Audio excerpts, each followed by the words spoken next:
Lowpod, tu red de podcasting, presenta Trincheras Ocultas, no dar cabida en la historia a ciertas historias. Lowpod, ¿nos oyes?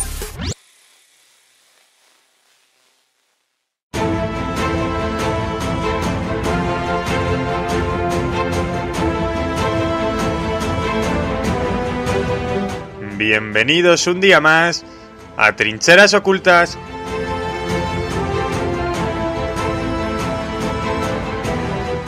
En este programa nos volvemos a vestir de investigadores para indagar más en la leyenda negra que gira en torno a las acciones de España en América. No olvides que la semana pasada subí un vídeo dedicado a Alexander von Humboldt, el primer geógrafo del mundo que comparó la América española con la anglosajona. ¿Qué vamos a tratar en este programa?, os estaréis preguntando. Este programa va a estar dedicado al análisis de un libro en el que el autor nos relata las aventuras de los conquistadores en el Nuevo Mundo a través de, ojo, la visión de los historiadores hispanoamericanos. Así que sin más dilación, ¡comenzamos!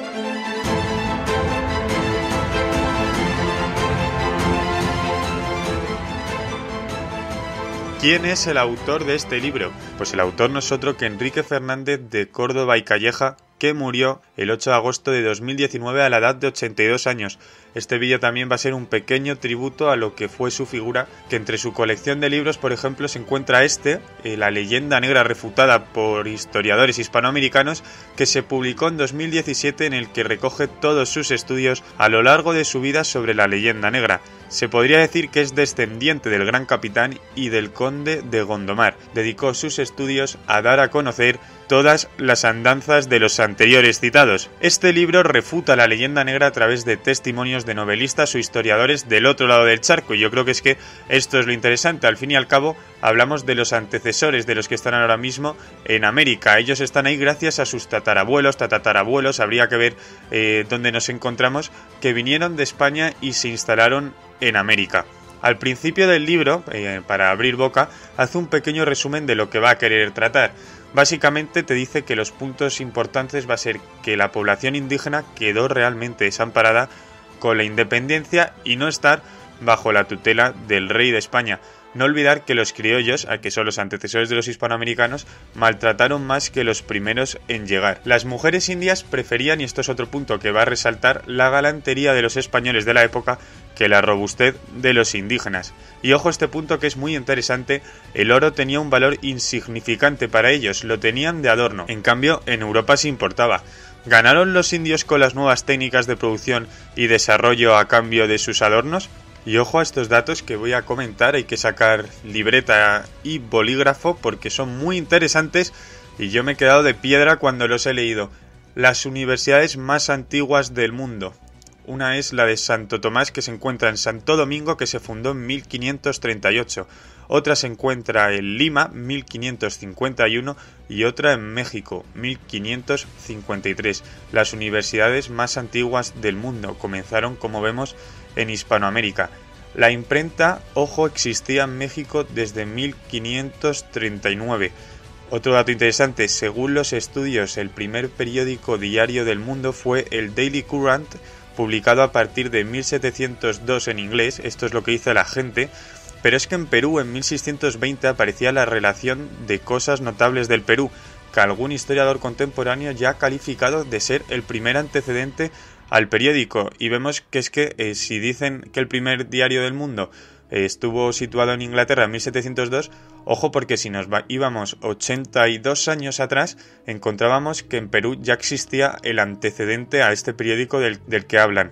Y luego Vasconcelos, José Vasconcelos, que escribió un libro muy interesante que trataremos en este canal en otro vídeo. En su breve historia de México dice que ya en 1693 se publicó el primer periódico que hubo en el continente, llamado El Mercurio Volante, 39 años antes de que apareciera el inglés anteriormente citado. Y nos vamos con otro dato súper interesante. En la independencia, el 90% de los oficiales eran americanos de clases altas y la tropa era casi 100% americana, dirigida por estas élites. Bueno, y tras ver esta pequeña introducción que nos hacía Enrique Fernández de Córdoba y Calleja, nos vamos a meter en el primer capítulo del libro, y es que vais a ver que son temas muy interesantes para el lector, sobre todo si te quieres enterar de lo que de verdad ocurrió en América y todo lo que nos han estado ocultando desde las escuelas. Vamos al primer capítulo, que es: la conquista de América por los españoles fue posible gracias a los indios. Hablar de indios, dice, y también lo decía Iván Vélez en una charla que tuvimos hace 2 semanas sobre el descubrimiento de América, hablar de indios como neutro es como llamar negros a los habitantes de África. Cuando llegaron los españoles había 1000 tribus y esto mucha gente se le olvida, que eran diferentes, era un mosaico de tribus. Los españoles cuando llegaron allí no es que de repente se encontraran el mismo indio en todas partes, un indio neutro que estaba gobernado felizmente por un imperio, sino que había 2 tipos, uno que era, se podría decir, pequeñas tribus que guerreaban continuamente con sus vecinos, y luego otros que eran grandes naciones que tenían sometidos a los pueblos de alrededor. Los conquistadores se aliaron entonces, y esto yo creo que ya lo hemos tratado, con los sojuzgados para liberarlos, y luego conseguían que se estrecharan lazos comerciales. Cortés, y esto vamos ya con datos, inició la conquista con 600 hombres contra 6 millones de indios, y Pizarro eran 280 soldados contra muchos millones de aztecas.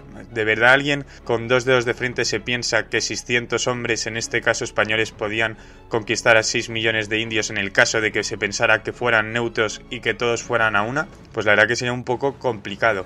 Vamos a dividirlo por puntos, y al principio eran considerados dioses los españoles, pero rápidamente vieron que eran mortales. La gente que estaba allí al principio, cuando llegaron, se pensaban que eran dioses, pero cuando ya de repente en el campo de batalla veían que les salía sangre y morían, vieron que no eran para tanto y que quizás los estaban endiosando.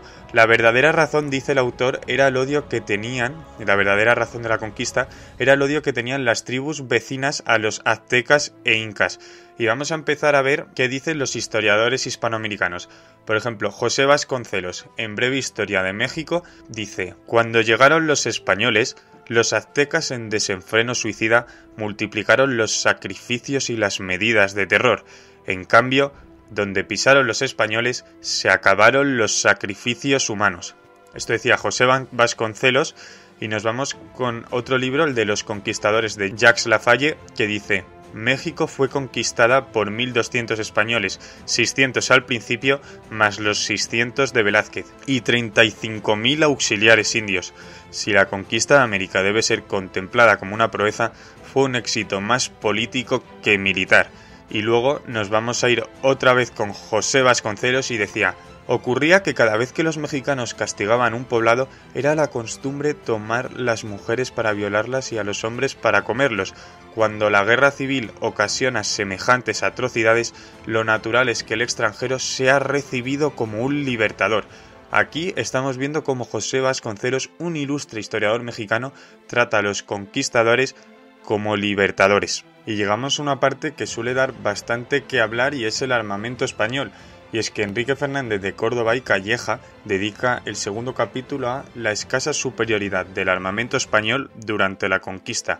Y vamos a ver por qué da este titular. Dice: las espadas y las corazas de acero podían garantizar la victoria en un cuerpo a cuerpo de 1 contra 3, pero contra 50 y encima con flechas cayendo era francamente imposible. Esto es lo que defiende el autor, y tiene sentido. Al fin y al cabo pesa más la diferencia numérica que la diferencia en el armamento. Además, lo que se tarda en cargar, dice, por ejemplo, un arma de fuego como una escopeta. En cuanto te descuidas, tienes al enemigo encima. El espanto de los indios con los caballos duró además poco tiempo. Pronto vieron que eran mortales. Cortés, por ejemplo, otro dato, llegó con 16 caballos y Pizarro con 26, es decir, eran números escasísimos. Prescott sostiene que los españoles en la batalla de Otumba no tenían pólvora. Se ganó la batalla más por valentía que por armamento. Recordemos la batalla de Otumba, cuando ya los españoles pensaban que no tenían nada que hacer para volver a Tenochtitlan, y de repente, con un acto de valentía, los pocos españoles que había tras la noche triste consiguieron esta importante victoria en la batalla de Otumba. Y lo que más me ha gustado de este capítulo, y ojo, son las batallas contra los tlaxcaltecas. Y son muy interesantes porque vamos con la primera, en la que 400 españoles más 1000 aliados de Zempoala, indios de Zempoala, fueron atacados por 3000 tlaxcaltecas, una proporción más o menos de 2-1, y fueron fácilmente vencidos los tlaxcaltecas.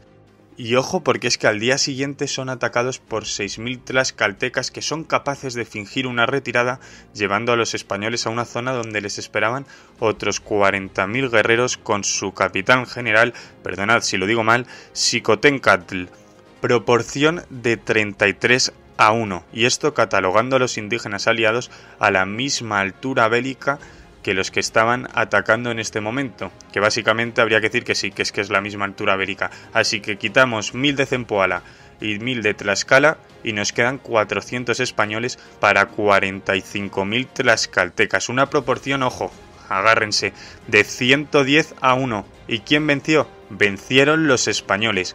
Y luego vamos a seguir porque es que hubo otra batalla, hubo un día de descanso y de repente otra nueva batalla, y esta vez contra 50.000. Los 400 españoles en el medio, rodeados de toda esta multitud. ¿Y quién volvió a ganar? Volvieron a ganar los españoles. Y es que si comparamos estos hechos con otros dos hechos históricos de ejércitos prestigiosos, nos encontramos que en enero de 1879 las tropas zulúes con lanzas y escudos destruyeron totalmente a una división inglesa con fuerzas de caballería y artillería, el más completo e inaudito desastre militar en la historia de las guerras coloniales. Y es que murieron unos 1600 soldados británicos. Recordemos que eran 600 españoles los que les atacaron los tlaxcaltecas, y en el pueblo habitaban 18.000 zulúes, 18.000 zulúes con peor armamento que los soldados británicos. Obviamente fueron capaces de derrotar a estos 1600 que comentábamos. Los hicieron incluso llegar a la muerte. Inglaterra luego, con el general Wolseley, decidió tomar venganza y quemar de punta a punta la capital zulú, en una matanza en toda regla que este país silenció. El autor, para acabar el capítulo, recuerda, pues por ejemplo, que Estados Unidos, Inglaterra o Francia tuvieron su propio de las casas, ovejas mansas. Eso es lo que llamaba Bartolomé de las Casas a los indígenas que se comían entre sí, pero se les silenció, en este caso en estos países, a esta gente que hacía como el de las casas en España, que recordemos que incluso consiguió escucharle en la controversia de Valladolid, frenando lo que fue la conquista. Y así vemos el diferente baremo que se tenía en los imperios, en un imperio como el español, con Carlos V, en el que se quería escuchar y de verdad introducir a los indígenas en lo que fue la corona española, y como Estados Unidos, Inglaterra o Francia, pues no tenían nada de esto pensado. Y llegamos a otro capítulo del libro, la situación indígena tras la independencia, un tema que le encanta tratar al autor, y ojo porque aquí cita al gobernador en aquella época y capitán general de las provincias del Río de la Plata, Domingo Martínez de Irala. ¿Qué diría? Ordenamos y mandamos que las personas a quienes son y fueron encomendados los indios sean obligados a tratarlos muy bien y favorecerles y ampararles en todo lo que fuera posible y no darles excesivos trabajos, tratándolos como a prójimos, instruyéndolos y doctrinándolos. Y ojo, porque también decía, ordenamos y mandamos que cada año salgan y vayan visitadores por toda la tierra y sus partidos con solemne autoridad de justicia, escribano y lengua, intérpretes, y hagan informaciones de las fuerzas, agravios y delitos para que se haga justicia. Por lo que vemos aquí, en aquel momento el gobernador y capitán general de las provincias del Río de la Plata ya estaba captando lo que se buscaba desde la corona española, una asimilación, que tuvieran una asimilación rápida o no rápida, pero que consiguieran los indios sentirse uno más de la corona española, y aparte que la gente que cometiera injusticias lo pagara, ya sea por los juicios de residencia o por estos visitadores a los que el rey mandaba, que se llamaban chapetones, que lo hacía para que se hicieran cumplir las leyes a los encomenderos, y había siempre una disputa por evitar la esclavitud. Ojo a este dato. El jornal de un día del indio podía servirle para comprar medio toro, 10 gallinas o 25 libras de pan. Así que por lo que vemos no estaban tan mal pagados. El autor además saca unos datos de internet y dice que en 1492 había en Estados Unidos 1 millón de indios aproximadamente, que se redujo a 360.000 en 1940. En Hispanoamérica en 1492 había 12 millones, que aumentó a 15 en 1940. En una parte aumenta, en otra disminuye. Poco más que añadir. La principal diferencia que dice el autor es que los españoles llegaron para trabajar las tierras y procrear con las indias. Los británicos llegaron con sus familias y querían tierra para cultivar, por lo que había que acabar con los aborígenes. Esto es lo que se buscaba desde el imperio anglosajón. Y ojo porque esto es muy interesante. ¿Mejoró la vida indígena tras la independencia? Vamos a ver qué nos dicen los historiadores hispanoamericanos. Carlos Rangel. Los criollos y los mestizos instruidos mejoraron, los aborígenes no. Ya no vendrán los jueces de residencia a defenderlos. Don Manuel Alvar, de la Real Academia Española, dice: en la misión de Santa Inés, por 1810 más o menos, los españoles tenían una guarnición de unos frailes y 8.000 indios organizados en la mejor república imaginable. En 1898 solo quedaba un indio. En Chile, en la Guerra de la Independencia, los indios araucanos serán aliados de los españoles contra los patriotas realistas. Araucania, que no había sido conquistada ni por el Imperio Inca ni por el Imperio Español, sí lo fue por los republicanos en el siglo XIX. En Paraguay, por ejemplo, después de la independencia se decía que se trataba a aquellos indios como animales feroces y que 8 de cada 10 paraguayos de verdad lo creían.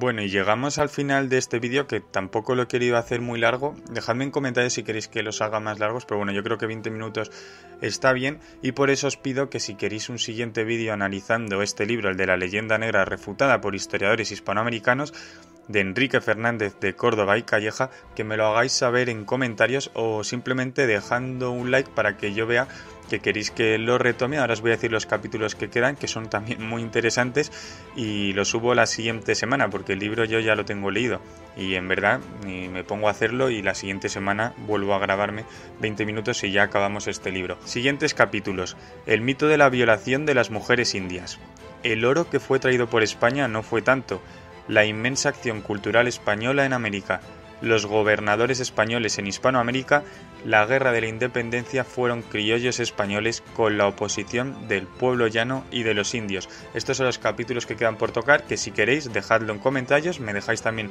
un like, y yo en la siguiente semana o incluso en unos días, cuando tenga un poco de tiempo, lo grabo y lo vuelvo a hacer de 20 minutos. Antes que nada, el libro a recomendar de la semana va a ser el de Breve Historia de México, que lo he citado a lo largo ya del programa de hoy y en el que me voy a detener más adelante dándole seguramente algún que otro vídeo. Os animo también a que si queréis comprarlo, pues os lo voy a dejar en la descripción, y yo creo que es muy interesante porque es como la visión de un historiador hispanoamericano, José Vasconcelos, que trata a Hernán Cortés como un libertador, y yo creo que es bastante interesante y que puede ser muy bueno para leer. Además voy a abrir una sección en la que en cada vídeo pondré alguna recomendación que dejéis en comentarios. Por ejemplo, hoy le toca a Alfonso de María Ochos, que antes de nada quiero darle las gracias por el apoyo que me deja en comentarios, y nos recomienda al autor Juan Antonio Pérez Foncea, concretamente 3 libros: Fuego en el Mississippi, Los tercios no se rinden y El héroe del Caribe, que creo que este último es tocando la figura de Blas de Lezo. He de decir que el de Los tercios no se rinden llevo tiempo que lo he querido comprar y yo creo que lo voy a hacer, es más, seguramente lo haga hoy, ya que está bastante barato por Amazon, he visto que vale 7,60 euros, o sea, tampoco es mucho, y además es que Los tercios tengo pensado en un futuro ir tratándolo, ya que fue el ejército que no conoció la derrota en siglo y medio, y encima es que no se trata tanto como se debería, siempre nos olvidamos de nuestras hazañas, y me parece que es muy interesante que en el futuro dedique tiempo a Los tercios. Os voy a dejar, si queréis, el enlace también en la descripción, por si también os apetece leer el libro de Los tercios no se rinden, y como es barato y económico, pues os lo dejo por ahí abajo, y lo mismo le queréis echar un ojo, y ya os digo, también lo voy a tratar en siguientes capítulos. Además tengo pensado ir al Museo de América aquí en Madrid, si encuentro algún que otro dato con tintes leyenda negristas mientras esté recorriendo lo que es el museo, no dudéis que van a aparecer por aquí. Así que nada, bueno, esto ha sido el vídeo, tampoco quiero extenderme aquí en la despedida. Un abrazo abrazo a todos, no olvidéis suscribiros y nos vemos en el siguiente vídeo de Trincheras Ocultas.